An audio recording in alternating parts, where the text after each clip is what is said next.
అందరికీ నమస్కారం. శ్రీధర్ రాజు YouTube channel కి స్వాగతం. ఈ వీడియోలో మనం 276 పాడలపెట్ట స్థలాలలో 247వ శైవ క్షేత్రం మరియు పాండ్యనాడులోని 14 శివక్షేత్రాలలో 1వ స్థానంలో ఉన్న మదురై నగరంలోని మీనాక్షి అమ్మవారి ఆలయాన్ని చూస్తాము. ఈ మీనాక్షి సుందరేశ్వర స్వామి ఆలయం తమిళనాడులోని మదురై నగర ప్రధాన బస్టాండ్ అయిన మట్టుతావని బస్టాండ్ నుండి సుమారు 6 కిలోమీటర్ల దూరంలో కలదు. ఈ ఆలయంలోని మహాశివుడిని సుందరేశ్వరుడు అని, పార్వతీమాతను మీనాక్షి అమ్మవారిని పిలుస్తున్నారు. ఈ ఆలయ ప్రధాన కోనేరును పోర్తామరై కులం అంటే స్వర్ణ కమల కోనేరు అని పిలుస్తున్నారు. తిరు జ్ఞాన సంబంధర నాయనారు, అప్పర్ నాయనార్ల యొక్క శ్లోకాలతో ఈ ఆలయము గౌరవించబడినది.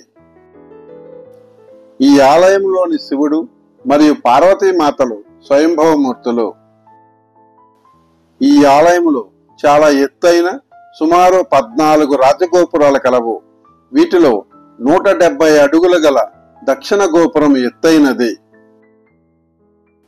అత్యంత ప్రాచీనమైన ఈ ఆలయము పాండ్యులు, చోళులు, మదురై నాయగర్ల కాలంలో పునర్నిర్మించబడి అభివృద్ధి పరచబడినది.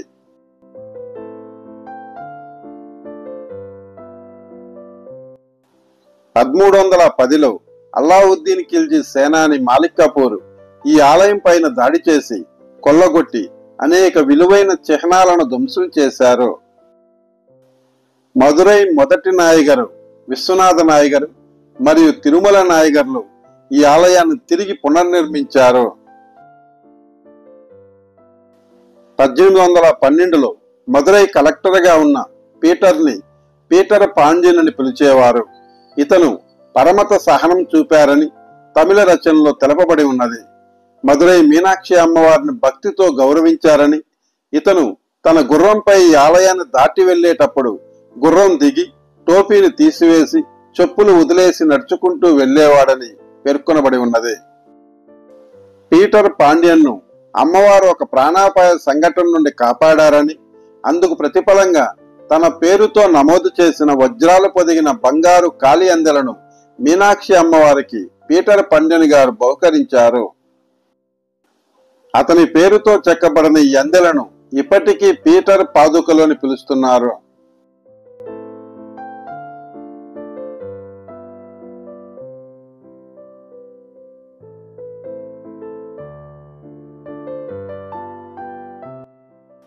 ఈ ఆలయ స్థల పురాణం గురించి అనేక హిందూ పురాణాల్లో పేర్కొనబడి ఉన్నది. మీనాక్షి అనే పదము మీన, అక్షి అనే తమిళ పదాల నుంచి వచ్చింది. మీనాక్షి అనగా చేప కన్నులు కల దేవత అని అర్థము. ఈ మీనాక్షి సుందరేశ్వర స్వామి ఆలయంలో మీనాక్షి అమ్మవారే ప్రధాన దేవత. హిందూ పురాణాల ప్రకారము పాండ్యరాజు మలయధ్వజ పాండ్య, అతని భార్య కాంచనమాల పరమ శైవ భక్తులు. వారు సంతానం కోసము పుత్ర కామేష్టి యాగం చేయడంతో వారికి అగ్ని నుండి పార్వతీమాత శిశువు రూపంలో జన్మించింది. పవిత్రమైన అగ్ని నుండి బయటకు వచ్చిన ఈ అమ్మాయి విచిత్రంగా 3 ఎదలతో జన్మించింది. ఆకాశము నుండి అశరీరవాణి రాజు రాణులతో మాట్లాడుతూ చింతించవద్దని, అపర శక్తివంతురాలైన ఈ అమ్మాయి తను కాబోయే భర్తను కలుసుకున్న వెంటనే 3వ ఎద అదృశ్యమవుతుందని తెలియజేసింది. పాండ్యరాజు ఆ అమ్మాయికి తాడతాగై అనే పేరు పెట్టారు.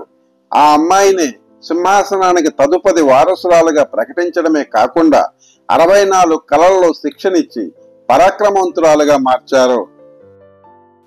తాడతగైకి పట్టాభిషేక సమయం సమీపించడంతో తన శక్తిని నిరూపించుకోవడానికి అష్టదిక్కులను పరిపాలించే రాజులను ఓడించి ముల్లోకాలను జయించాలని బయలుదేరి బ్రహ్మలోకమైన సత్యలోకాన్ని, విష్ణులోకమైన వైకుంఠాన్ని మరియు దేవతల నివాసమైన అమరావతిని జయించి చివరగా శివుని నివాసమైన కైలాసం పైకి దండెత్తి భూతగణాలను, నందీశ్వరుణ్ణి ఓడించి ఆఖరున జ్ఞానముద్రలో ఉన్న శివునిపైకి దాడి చేసింది. ధ్యానముద్రలో ఉన్న మహాశివుని యొక్క అందమైన రూపాన్ని చూడగానే మొదటిసారి తనలోని స్త్రీతత్వం వెలుగులోకి వచ్చి సిగ్గుతో తల ఉంచుకున్నది. ఎప్పుడైతే తాడతగై శివుడిని తన భర్తగా ఊహించుకుందో అప్పుడే ఆమె మూడో ఎద మాయమైంది. దీనితో మహాశివుడే తన భర్త అని, తను పార్వతీమాత అవతారమని గ్రహించింది. మహాశివుడు తాడతగై సమేతంగా మదురైకి తిరిగి వచ్చారు. పాండ్యరాజు ఆనందంతో వివాహ ఏర్పాట్లు చేశారు. సమస్త దేవతలు, ఋషులు, ప్రజానీకము ఈ వివాహానికి హాజరయ్యారు. మీనాక్షి అమ్మవారి సోదరుడైన మహావిష్ణువు వివాహానికి అధ్యక్షత వహించడానికి వైకుంఠం నుంచి బయలుదేరి మార్గమధ్యమంలో ఆలస్యం అవడంతో తప్పని పరిస్థితుల్లో బ్రహ్మదేవుడు వేద నియమాల ప్రకారం వివాహం జరిపించారు. వివాహము తర్వాత మీనాక్షి సుందరేశ్వరులు మదురైని జనరంజకంగా చాలా కాలం పాటు పరిపాలించారు.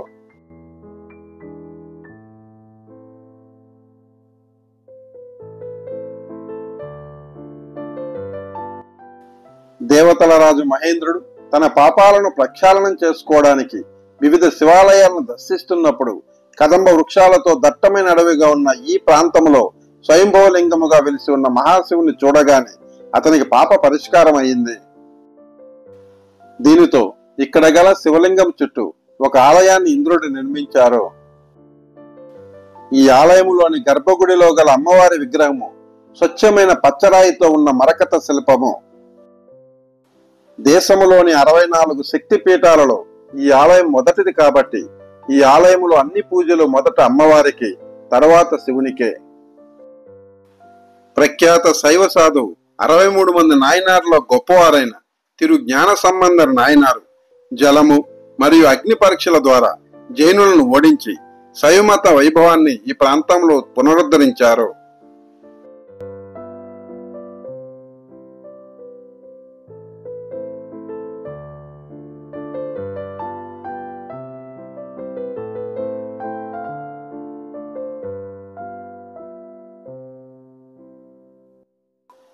మహాశివుడు విశ్వనృత్యము చేసిన 5 ప్రాంతాలలో ఈ ఆలయము కూడా ఒకటి. పరమశివుడు విశ్వనృత్యము చేసిన 5 సభలను వరుసగా చూస్తే తిరువలంగాడులో వడారంజేశ్వర స్వామి ఆలయములో గల రత్నసభ, చిదంబరము నటరాజస్వామి ఆలయములో గల కనక సభ, మదురై మీనాక్షి అమ్మవారి ఆలయములో గల రజత సభ, తిరునెల్వేలిలోని నెల్లియప్పర ఆలయములో గల తామ్ర సభ మరియు కుర్తాలములోని కుట్రాలనాథర్ ఆలయములో గల చిత్రసభ.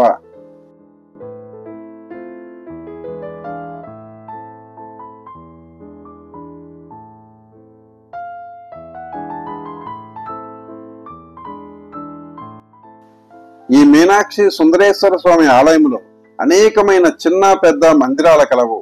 వాటిలో ముఖ్యమైనవి చూస్తే మీనాక్షి అమ్మవారి గర్భగుడి ప్రాకారం చుట్టూ ఉన్న మండపాన్ని కిలికోండు మండపం అంటారు. అంటే పక్షుల పంజర ప్రాకారం అర్థము. ఒకప్పుడు మీనాక్షి అమ్మవారి పేరును ఉచ్చరించడానికి శిక్షణ పొందిన అనేక ఆకుపచ్చ చిలకలను పంజరములో ఉంచి ఈ స్థలంలో ఉంచేవారు. ఆలయ ధ్వజస్తంభము, ప్రధాన నంది మండపము, శివుని యొక్క వివిధ రూపాలను తెలిపే విగ్రహాలు, శివపార్వతుల వివాహ శిల్పము, శివుడు కాళికామాత నృత్యము చేస్తున్న శిల్పాలు మరియు ఇతర దేవతల శిల్పాల గల ప్రాంగణాన్ని కంబటాండి మండపం అంటారు.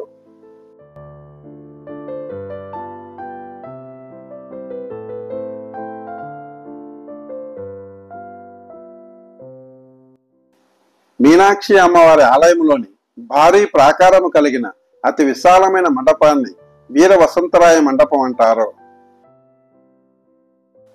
వీర వసంతరాయ మండపానికి దక్షిణాన ప్రతి సంవత్సరం చిత్రై నెలలో శివపార్వతుల యొక్క కళ్యాణం జరిగే కళ్యాణ మండపం కలదు. ఈ ఆలయములు ప్రతి శుక్రవారం సాయంత్రము 5:30 గంటలకు మీనాక్షి సుందరేశ్వరుల యొక్క బంగారు ఉత్సవ విగ్రహాలను బంగారు పల్లకిలో ఉంచే మండపమైన ఊంజల మండపము చాలా అందముగా మలచబడి ఉన్నది. ప్రతి సంవత్సరము అక్టోబర్, నవంబర్ నెలలో జరిగే నవరాత్రి ఉత్సవ సమయంలో బొమ్మల కొలువు చేయడానికి మీనాక్షి అమ్మవారి మందిరానికి పశ్చిమ వైపున ప్రత్యేకంగా బొమ్మల కొలువు మండపం నిర్మించారు.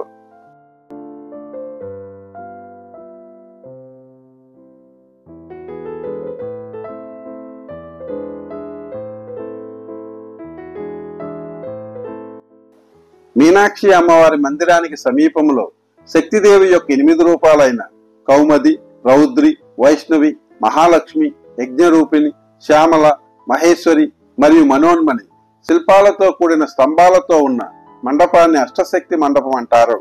ఈ మండపం పైకప్పు పైన మీనాక్షి అమ్మవారి జీవితాన్ని వర్ణించే అనేక చిత్రాలు కలవు.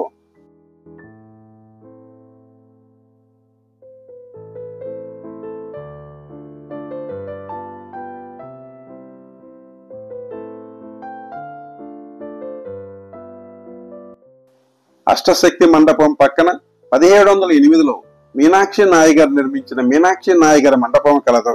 ఈ మండపంలో అనేక అందమైన యాలీ బొమ్మల గల సుమారు 110 స్తంభాలు కలవు. వీటితో పాటు రాశి చక్రాన్ని వర్ణించే శిల్పాలు, శివపార్వతుల యొక్క విగ్రహాలు కలవు.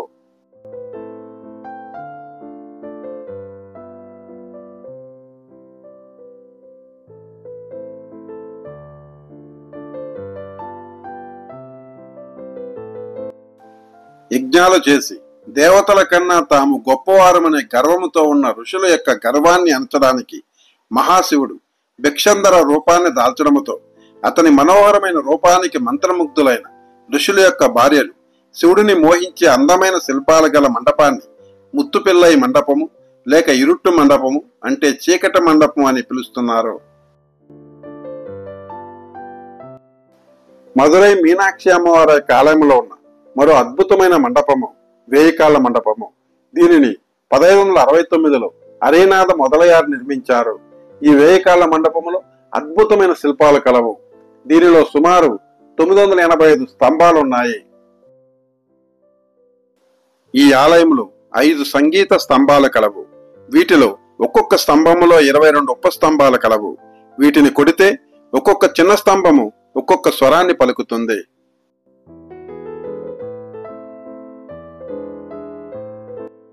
శివపార్వతుల యొక్క అద్భుత విన్యాసాలను సూచించే అనేక కుర్జీ చిత్రాలు ఈ ఆలయ గోడలపైన కలవు.